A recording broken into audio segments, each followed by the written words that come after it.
அனைவருக்கும் வணக்கம். இன்னைக்கு நமக்கு உணவு கொடுக்க வந்திருக்கிறவங்க நம்ம குமராபாளையத்தை சேர்ந்தவங்க தான். கதிர்வேல் அவங்களோட மனைவி இறந்து இன்னைக்கு 1ஆம் ஆண்டு நினைவஞ்சலி. அவங்க பேர் தமிழ்ச்செல்வி. தமிழ்ச்செல்வியோட ஆன்மா சாந்தி அடையவும் உணவு கொடுக்குற அவங்க குடும்பம், தொழில், வாழ்க்கையில் அனைத்து செல்வம் பெற்று வாழ நமது பாசமரக்கட்டளை பாசமதியம் சார்பாக இறைவன்கிட்ட ஒரு பிரார்த்தனை வச்சுக்கலாம்.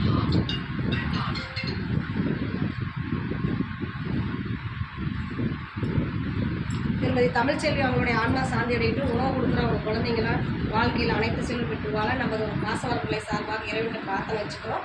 இந்த நேரத்தில் நாங்கள் பாசமரக்கட்டளை சார்பாக உங்களுக்குலாம் ஒரு கோரிக்கை வைக்கிறோம். என்னன்னு கேட்டிங்கன்னா, இந்த பாசமரக்கட்டளை பாசமுதிரில் நம்ம ஆரம்பித்து 2 வருஷத்துக்கு கடந்து 3வது வருஷத்தில் அடியெடுத்து வச்சுருக்கோம்.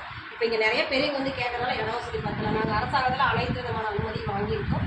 இப்போ இடம் வாங்கி சொந்தமாக கட்டடம் ஆரம்பிக்கலாம்னு சொல்லி முடிவு பண்ணியிருக்கோம். அதுக்கு தங்களால் முடிஞ்ச உதவி செஞ்சு கொடுக்கலாம். நீங்கள் மட்டும் இல்லாதவர்கள், நண்பர்கள், நீங்கள் ஒர்க் போனால் அந்த இடத்துல இல்லை சுயதொழில் செஞ்சால் வர வாடிக்கையாளர்கிட்ட இந்த மாதிரி ஒரு முதியோரில் இருக்குது. அவங்க ஒரு 35 நபர்களுக்கு மேலே இருக்காங்க.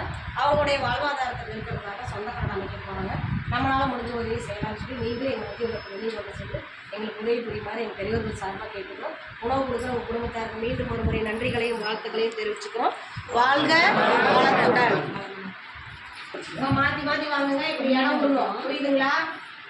உள்ளே போகிறவங்களுக்கு இந்த பக்கம் நில்லுங்க, வாங்குறவங்க இங்கே நில்லுங்க. ஏன்னா இடைஞ்சலா இருக்கு இல்லையா, அதுக்காக சொல்கிறேன். ஆனால் நீங்கள் அப்படியே உட்காந்து அப்பளம் வைக்கணும்.